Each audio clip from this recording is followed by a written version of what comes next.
Hi, my name is Ariana Haidarovich, and I'm interpreting a paper on the Planck 2015 results, specifically an overview of products and scientific results. As you can tell, this paper has many authors, and they've all contributed to the Planck collaboration.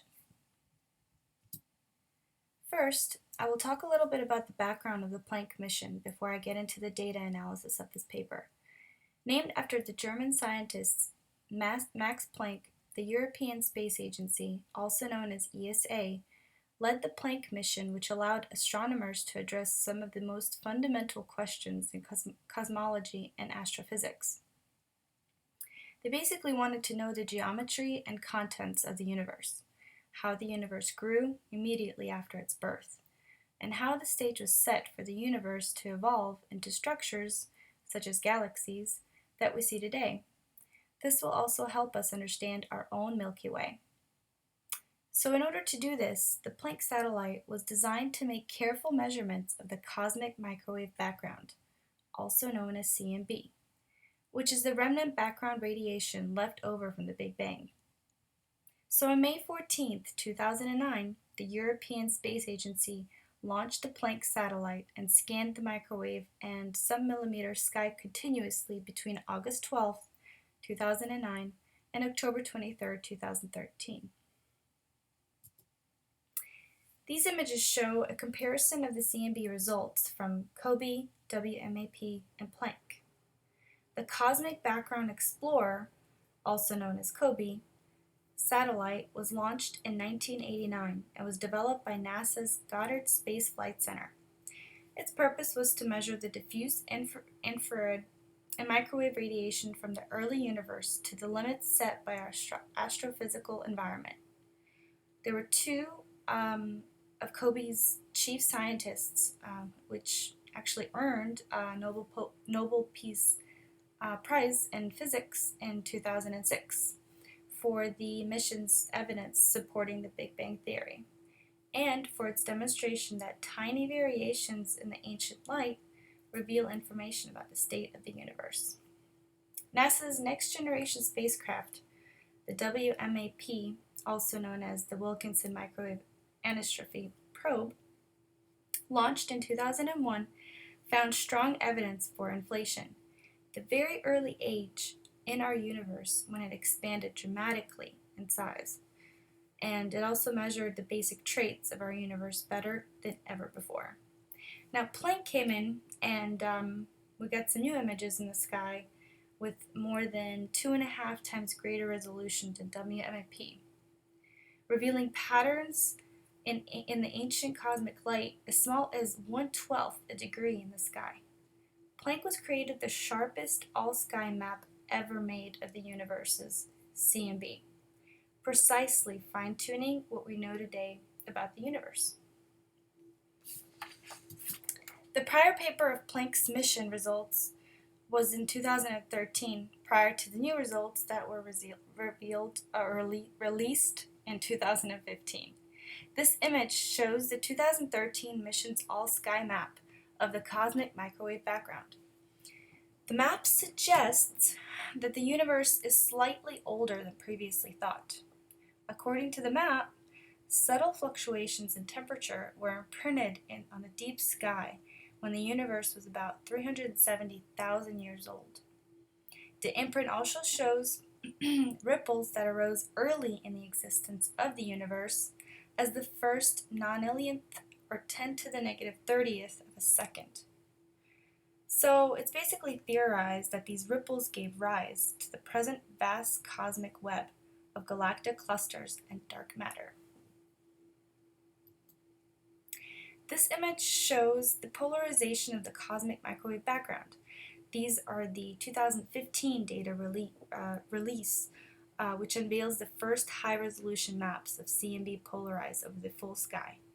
The 2015 Planck CMB temperature intensity maps show significantly more sensitivity than those produced in 2013. As you can tell, it's just there was more blue empty matter here, and then you got more precise results here. So basically the map shows a small strip of the galactic plane, which is about 1.6% of the sky. And it's filled in by constrained realization that has the same statistical properties as the rest of the sky. Tell the difference again here, between here and here. So this is more of an updated version of the CMB.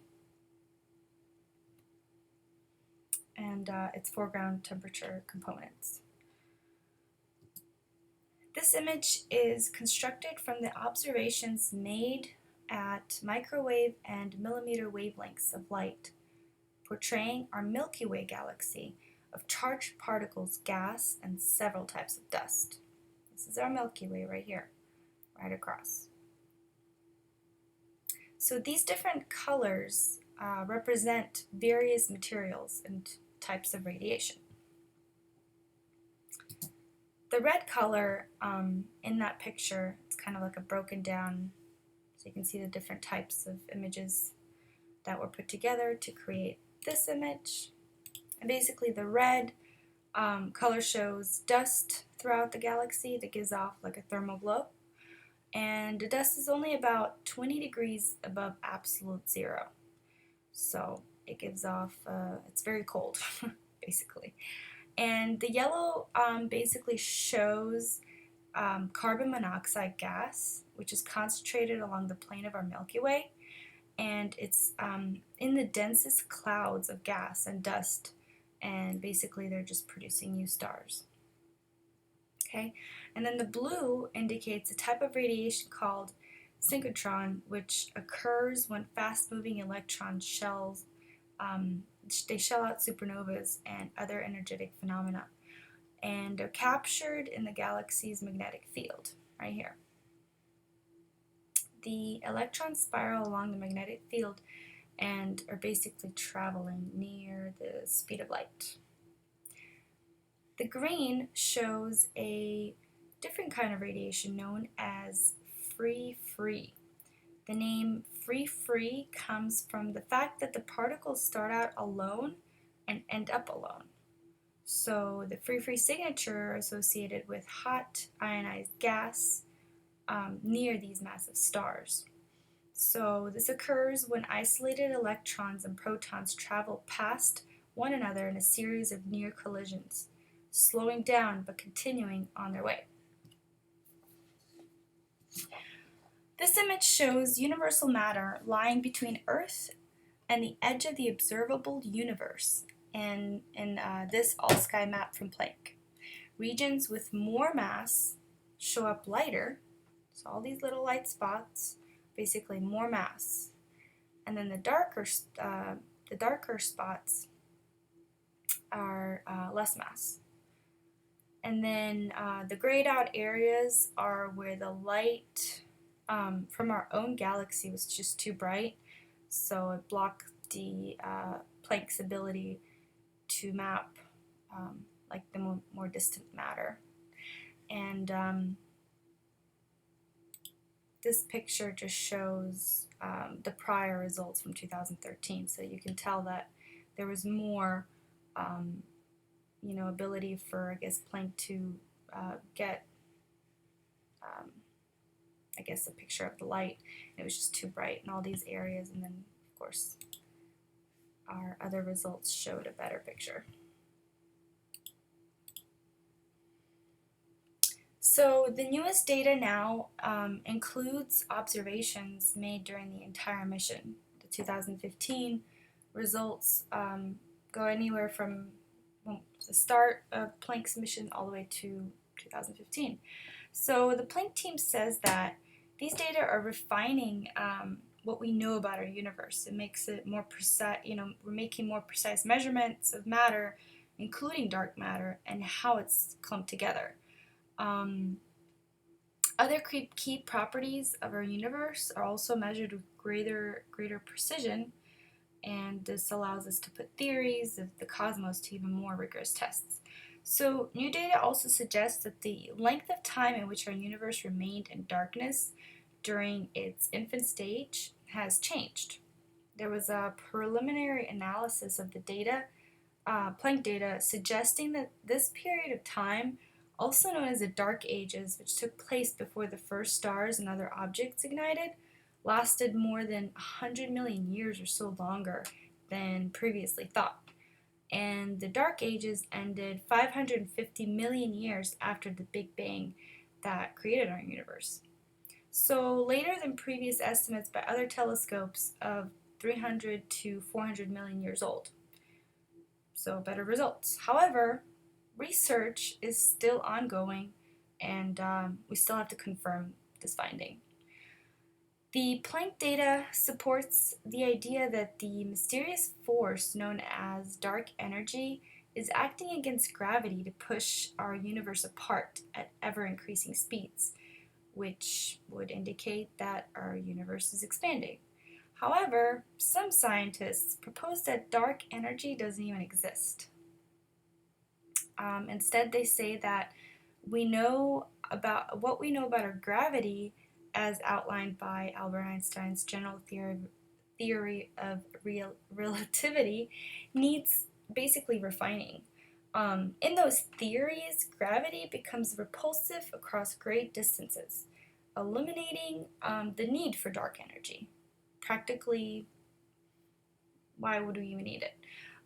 The new Planck catalog of images, which has more than 1,500 clusters of galaxies observed throughout the whole entire universe, is the largest catalog of this type ever made. I'll show a video later at the end of this presentation showing a 3D view of the galaxies that we know about so far. So these galaxy clusters act as beacons at the crossroads of huge filamentary structures in a cosmic web. So this can help scientists trace our recent cosmic evolution. It also leads us to ponder, how can so much information about our universe in both past and current states be collected from the Planck data? So just like its predecessor missions, Planck captured ancient light that basically traveled billions of years to reach us. The light, or like I mentioned earlier, the cosmic microwave background, originated 370,000 years after the Big Bang, during a time when the flame of our universe cooled enough that light was no longer impeded by charged particles and could travel freely. So to summarize the results of the Planck mission and overall outcome of the data provided, we can draw out some of these facts. So the universe is 13.8 billion years old. The universe also contains about 5% of ordinary matter, 26.8, almost 27% of dark matter, and mostly, apparently, 68% of dark energy. So new maps from the Planck uncovered the polarized light that from the early universe across the entire sky, revealing that the first stars were formed much later than previously thought. So since the Dark Ages ended 550 million years after the Big Bang. Planck made the most extensive catalog of the largest galaxy clusters. And here is a video of the 3D view of our galaxies we have so far out there.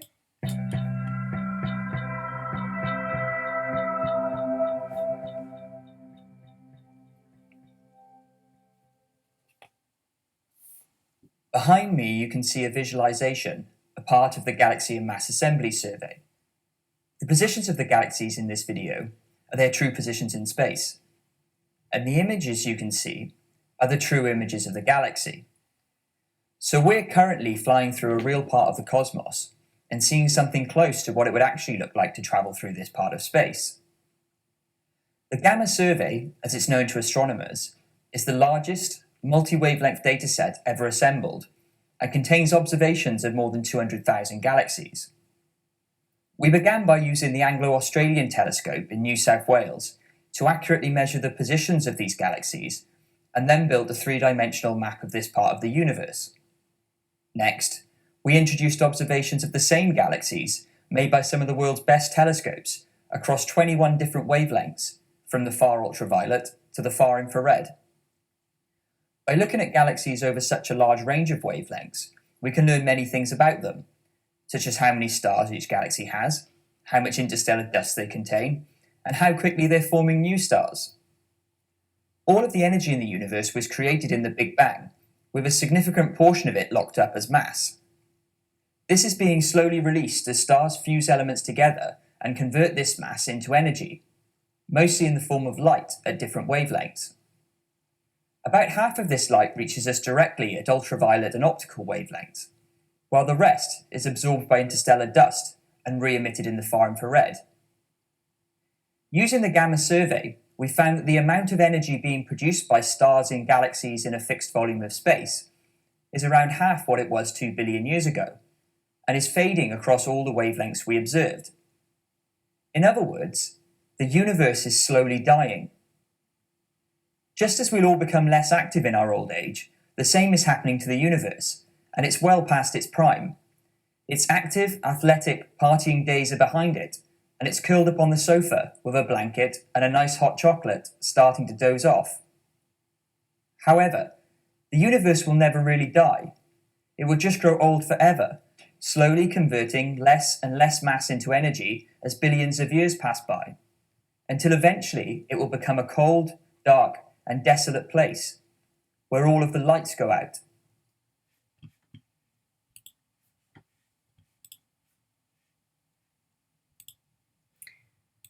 Okay, and this basically is the end of my presentation. And here are my references. Thank you.